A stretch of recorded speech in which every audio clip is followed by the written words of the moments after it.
All right, we're going to be starting a new unit today. This is the beginning of our move to global war. This is that prescribed subject. It's going to be for paper 1 of the IB history exam. And at my school, we are talking about the lead up to World War II. We're going to be studying 2 case studies. First, Japan in East Asia, and then Italy and Germany in Europe. So today, we're going to begin with Japan and the origins of their policies of nationalism and militarism, and how that's going to impact Japanese foreign policy up to 1930. So to start with this, we want to recognize where these notions of nationalism and militarism are coming from in Japan.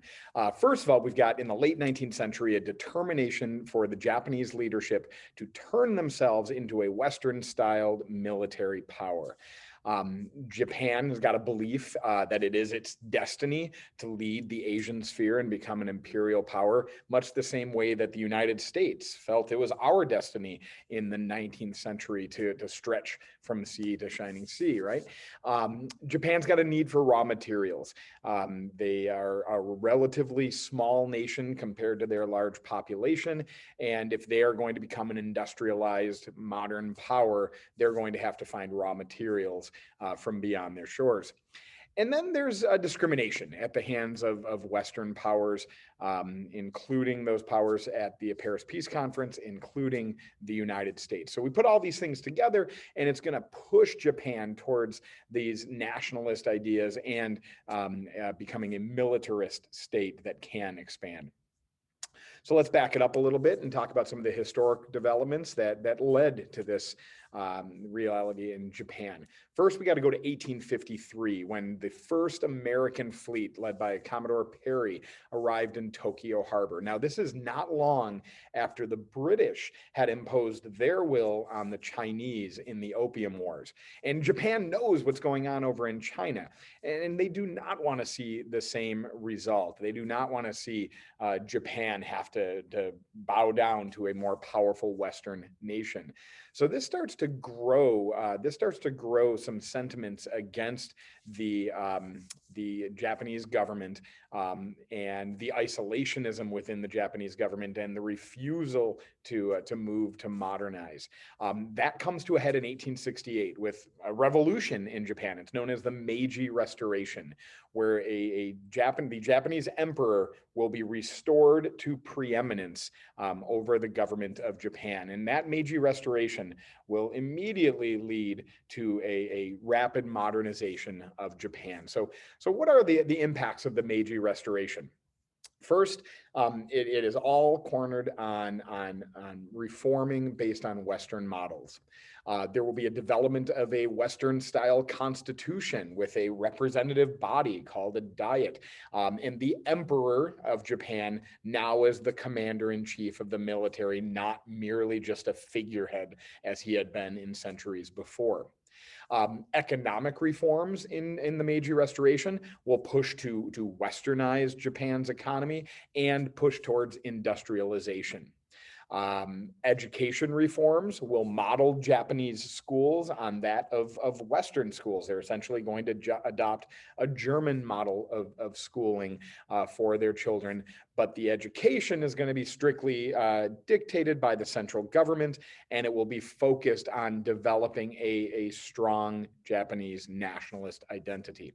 And then military reforms. You can see from these officers above me that Japan will model their military not on traditional notions of samurai warriors, but on turning those traditional notions of samurai warriors into modern Western-style military officers. And so we can see these guys wearing Western uniforms and Western weapons and Western strategies will be developed. And Japan is going to quickly put these into action and grow as an imperialist power. In 1894, Japan is going to go to war with its neighbor China in the Sino-Japanese War. Let's call this the first Sino-Japanese War. Spoiler alert, there will be a second Sino-Japanese War. In this war, as you can see photoed here next to me, you've got this new and modern Japanese military going against a rather outdated Chinese army. And it is going to be a resounding victory for the Japanese, and really them showing themselves as now a modern major player. Out of this war, Japan is going to take some land concessions. They will take Taiwan. They will grant or move to grant Korea its independence, even though Korea is essentially going to be a puppet state of the Japanese. And they will gain concessions in Manchuria. That's going to be important as our story goes on. 10 years after that war, Japan is going to fight Russia in the Russo-Japanese War.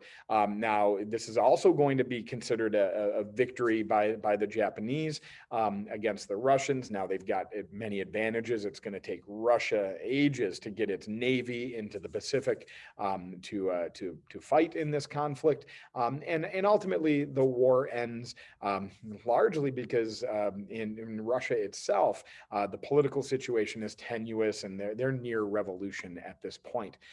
So this defeat of Russia by Japan is really Japan's coming out party to the Western world. Japan, an East Asian nation, defeated in war a European great power. They are going to take some land concessions from the Russians and continue to expand their empire. 10 years after that war, Japan is going to enter into World War I on the side of the Allies. And they will launch attacks against some against some German holdings in East Asia. But it's that World War I story that starts to push Japan towards being even more nationalistic and militaristic, as Japan will receive some of those German holdings as League of Nations mandates in the aftermath of World War I. The conference does not accept Japan's request to have a racial equality clause included.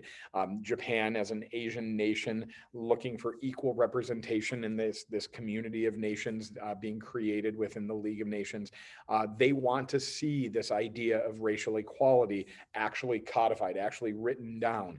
And the Western powers, who obviously have so many colonial holdings outside of the Western world, do not want to touch this racial equality clause, and it never gets added into the Treaty of Versailles, creating more frustrations for Japan. Despite that, Japan will make a move in the 1920s towards what we're going to call internationalism, towards working with the international community. Recall, after the Treaty of Versailles, or after World War I, nobody wanted to get into to another major conflict like that, and Japan is going to be playing its part. Led by a diplomat and later foreign minister in Japan, named Shidehara Kajuro, Japan is going to move internationally to a more international role in the 1920s. In 1921 and 22, Japan is going to go to Washington, D.C. and take part in a series of meetings known as the Washington Conference. And out of this will come a number of agreements, multilateral agreements that Japan enters into with other nations. The Four-Power Treaty. The Four-Power Treaty, this is the United States and Britain and France and Japan all agreeing to talk with each other if any of their Asian holdings are threatened. The Nine-Power Agreement, we're going to bring even more nations into an agreement to talk about keeping China open for all those nine powers. And then finally, the Five-Power Naval Agreement. And in this, Japan will agree to limit the size and scope of its navy. But what is going to be a major sticking point for those that oppose these agreements is Japan in the Five-Power Naval Treaty is going to agree to only being able to have a smaller navy than the United States and Great Britain and France. So Japan feels a little bit discriminated against with regard to this Five-Power Naval Treaty.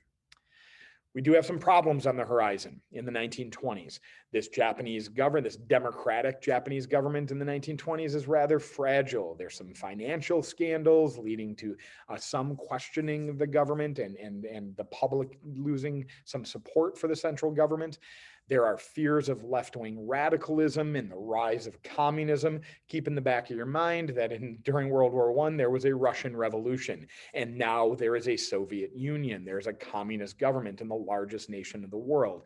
And that's got pretty much every other Western-style economic nation on guard that the same revolutionary movement might come to their own countries. Conservative groups in Japan are pushing against this idea of internationalism, and the army as well. You know, armies are built to fight and to expand and to conquer, and that's what the Japanese military wants to do. Internationalism doesn't work very well with that. And you do have an economic slump in Japan in the 1920s. As we get into the early 20s, the World War I boom, remember Japan, much like the United States, is not suffering from the horrors of the war within their own country. So their economy can flourish and do a lot to support the warring nations, both during the war and in the immediate aftermath. But by the time we're getting into the early 20s, Europe is being put back together and getting back into full economic swing. And that's going to lead to some slumping in the Japanese economy. And this will only be made worse when the 1929 Great Depression hits. Japan, a country that is deeply reliant on foreign trade, both for imports and exports, is going to be particularly hit hard by the Great Depression. And before we get into our next topic, we want to look over at China. China is suffering from tremendous political instability after the fall of the Qing dynasty in 1911, 1912. And so there's various entities that are competing for control of a Chinese nation. So China in the 1920s is very much a divided nation, and a divided nation looks open for attack. A rivalry in the late 1920s is going to grow between two main political entities, and that is going to be the Kuomintang, which we'll also refer to as the Chinese Nationalists, led by a man named Zheng Jixi, and the Communist Party of China, led by Mao Zedong.